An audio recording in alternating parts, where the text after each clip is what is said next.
Welcome back again. And as I told you in the previous videos, as we're talking about people that are bad at math, okay, so we have study habits, that's number one. Standardized tests, that's number two. Your teachers, that's number three. The fourth, and pretty much the number one reason why people are not very good at math, largely speaking, is just plain old fear. That's really where math anxiety comes from. Things that people don't understand. Those moments where we feel like we're not learning, where we're not sure of our answer, if we're not sure that we did something right. All of this has accumulated into our society where everyone looks at math as this fearful mountain that only a few get to climb and succeed through. Please understand that when it comes to this fear of math, it's really not warranted. It's mainly because people have found that math, if you use it as a barrier of entry, put it like this. You're not going to get very far in anything in life if you're not able to speak, right? Literacy is a very important thing, being able to read and write. But there's a reason why on most standardized tests, it's broken up into two things, English and math. I'm an English major myself. And again, like I told you, I never thought I would be a math teacher, but really reading a math problem is just like reading a sentence.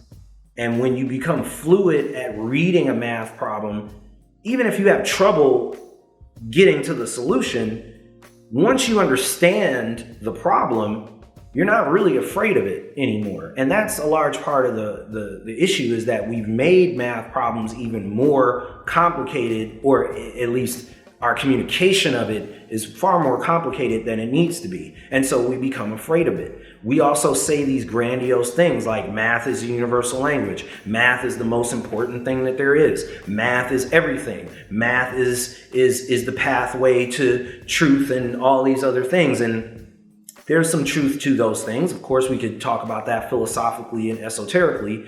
But if a person is trying to use math practically, all of that added pressure on top of all of these things that we're talking about doesn't really make math all that more accessible. It actually makes people more afraid of it and less likely to do it. So the number one issue, the primary issue why people are bad at math is because we've made it more fearful and more of a scary topic than it needs to be.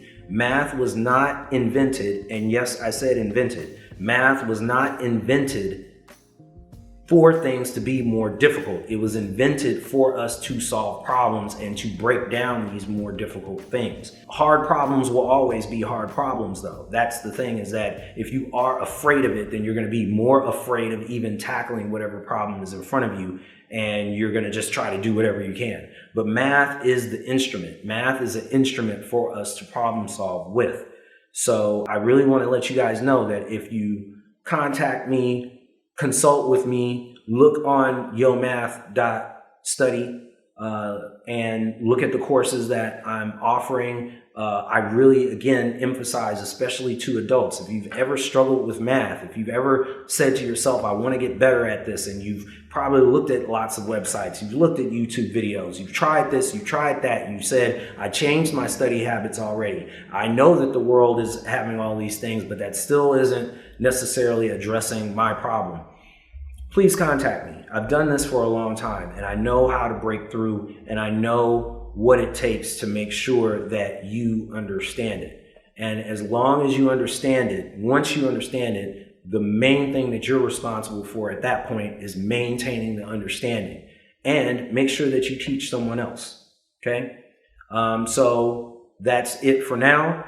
I'll see you on the flip side with more about all this math stuff that I'm yapping about. All right, have a good one.